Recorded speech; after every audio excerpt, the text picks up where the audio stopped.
Welcome back to the channel, guys. Behind me is a return customer, Christian Brown, here locally from Houston, Texas. 2016 C7 Z06, low mileage. We built this car originally, or I should say we got our hands on it originally, probably about 6 months ago. Did our basic package to it, just cold air and headers. He was just looking for a little bit extra sound and horsepower out of it. So I think we did cold air, headers, and a tune. Had him at about 600 rear wheel horsepower, and as most of you gearheads out there, we always want more horsepower, so he is now back 6 months later for our 900 horsepower package. As you can see, under the hood, it still almost looks like factory from looking at it, with the factory 1.7 liter supercharger in it. This package, we essentially take the 1.7 liter supercharger and maximize it. We spin the blower pretty hard, as well as make this car run on pump gas or E85. And that really is the difference of making this car run the dyno numbers it makes and able to run good 60 to 130 times with the ethanol content, while still giving you the great street manners and drivability if you want to drive this car every day to work or on the weekends with 93 octane and go across the country. And then when you want to go play with your buddies on the weekends, put E85 in it and you instantly gain your extra 100 horsepower reliably. So 1.7 liter supercharger, we spin it really hard, cold air intake as always, custom grind cam kit, headers, X-pipe. This one has stock mufflers on it because he likes to make it quiet or loud when he's in his neighborhood late at night coming home or in the morning starting it up. So you kind of get the best of both worlds, and this above our 800 horsepower package is kind of our most common package. This one kind of jumps over the ledge when you try to make almost 900 rear wheel horsepower and keep direct injection without having to put meth on it. We do our low side fuel system on it, as well as we upgrade the big bore pump and the big DI injectors, which are a must for around 850, 900 rear wheel horsepower on E85. Currently, I think the car has like 56% ethanol in it. He can run as much as 65 or 70% without running out of fuel. So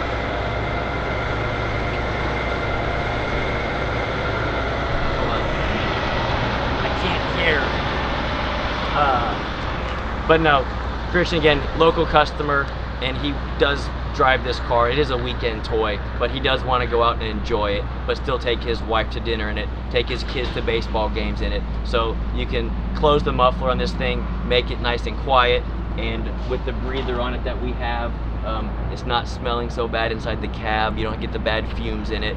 And on 93 octane, he can drive it every day. And then, like I said, when he's ready to go play with his buddies, and or just on a Friday night, he wants to be by himself and feel how fast this thing is, he puts the E85 in it and goes.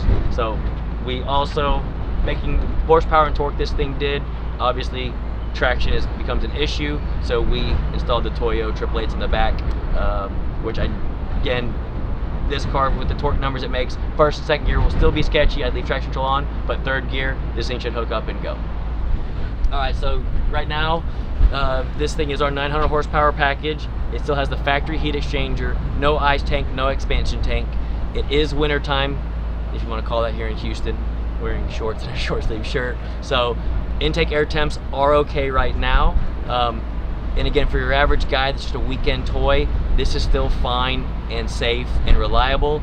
But if for you guys out there, or even him, if he wants to get competitive or does want that extra tenth or 2/10 the drag strip or 60 to 130, I would recommend, especially when summertime comes here in Houston, upgrading the heat exchanger and or adding an ice tank in the trunk or even an expansion tank under the hood. Again, this 1.7 liter supercharger, we spin it pretty hard. It is a ported supercharger. That is how we were able to make almost 900 rear wheel horsepower with this thing. I believe this one finished at like 870, is somewhere where we stopped. Again, fueling is the main thing. It's how much fuel can we make safely without running out of fuel to keep it in one piece. So 870 is where she sits.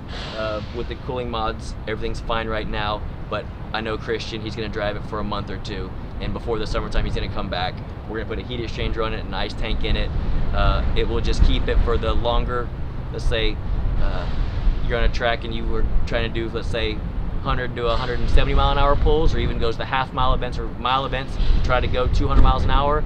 That'll keep the intake air temps nice and safe, keep the engine nice and safe, as well as achieve that extra 50 horsepower from 150 to 200 miles an hour.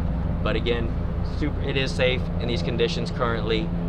Just again, depends on how competitive you are with your car. If it's just a weekend warrior car, this thing is incredible the way she sits. I think I'm gonna hop in it now and go for my first test drive. All the shift points and drivability, make sure it's good to go for him to come and pick up hopefully later this week. So let's see how she sounds. So as I was saying before, when we do these max effort, whether it's even a 1.7 or we put the Magnuson 2650s on them, when we do a low side fuel system with the big bore pump and the big DI injectors, meaning this car still idles and drives on a full direct injection at wide open throttle. There's no extra set of injectors like port injectors, or there's no methanol added to it. 900 rear wheel horsepower is about the limit that we find, and depending on the ethanol content. So we sell the P3 gauge to almost all the customers that we install these packages on, so that people can see their ethanol content.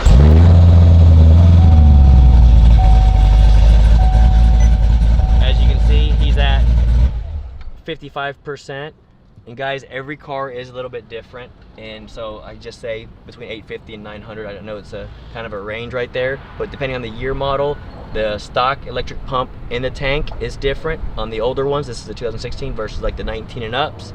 So again, we try to get these things to run on straight E85, but by selling the gauge in the vehicle, sorry, I'm stuttering, I'm tired, it's the end of the day here, guys. We do that because I want to keep these cars safe, and for the customer, I can tell the customer, hey look, your car, 65% ethanol or less, you can go floor it and beat the crap out of it. You don't have to worry about any fuel pressure dropping or anything like that. And in his case, I think his number is about 65-70%. I think I told him 65%, just to be on the safe side. So if he had like a 19 and up, usually the electric pumps in the tanks flow a little bit more. We could probably run straight 80% without any issues. So again, that's just one more thing we add for the customer. So when they go out and drive it, if he does, let's say he fills up, it is 80%, I would tell him add an extra 1 or 2 gallons of 93 octane, drive it around for about 5 or 10 minutes, make sure it mixes, get that ethanol content down to 65. Once you see 65 or less, now you're ready to floor it and have some fun. Hope that makes sense, and I hope I didn't confuse you all. But you can see the Toyos on it are installed. So I'm gonna start it up, let y'all hear this thing, and then I'm gonna go take it for a test drive.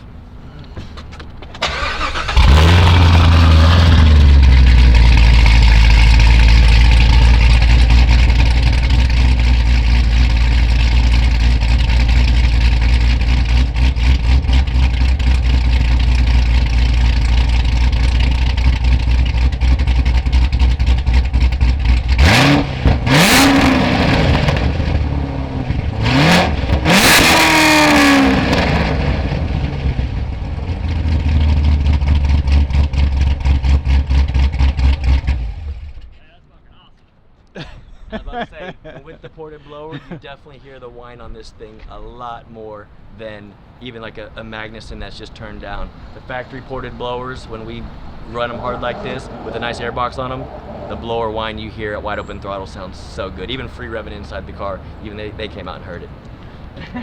Sorry about that. No, That's all right. It's all right. That's awesome. She sound okay? Yes, sir. How you doing, Jesse?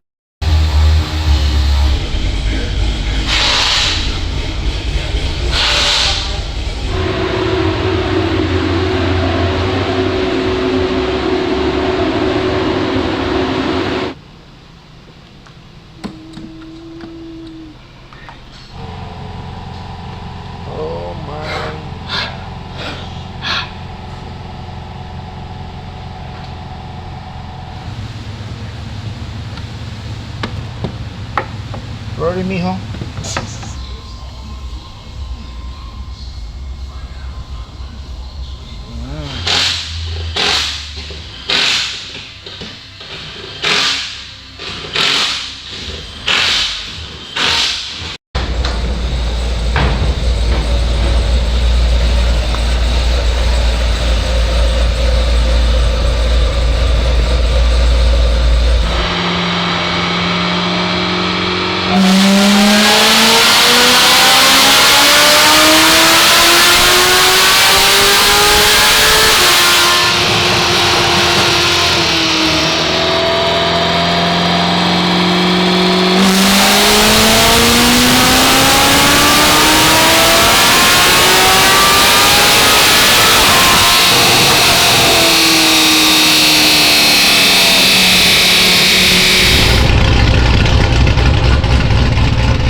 Christian's 2016 C7 Z06 with what we call our 900 horsepower package in it.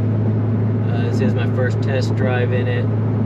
77 degrees on this beautiful January day. It is a little bit warmer than it has been. We actually have another cold front coming in the next couple of days, so I'm trying to get some test driving in before the weather gets pretty bad, which isn't typical for Houston. So I'm gonna see if I can get a quick 60 to 130 time and check the shift points on this thing and see how she does on these Toyo tires.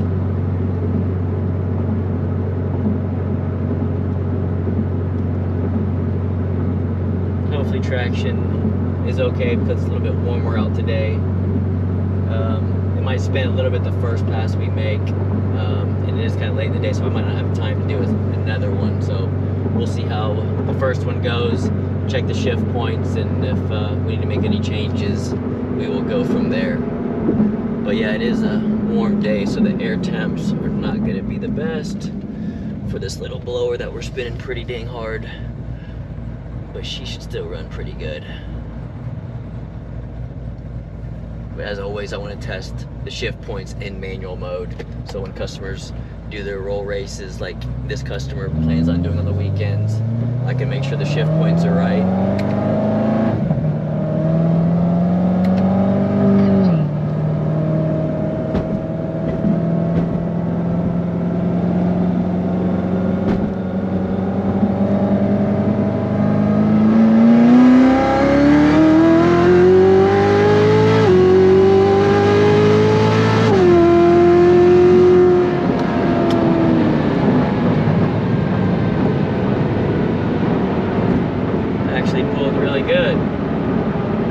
Shift points, I think we're a little early on the 4 to 5 shift. The 3 to 4 was good. I'll pull over and check the logs. To get the 60 to 130 time quicker on these cars, if we can string out the 4th to 5th so it stays in the 4th gear before, you don't want it to shift before that mile per hour marker, it runs quite a bit quicker. Oh, and it still ran a good time. 5.20, and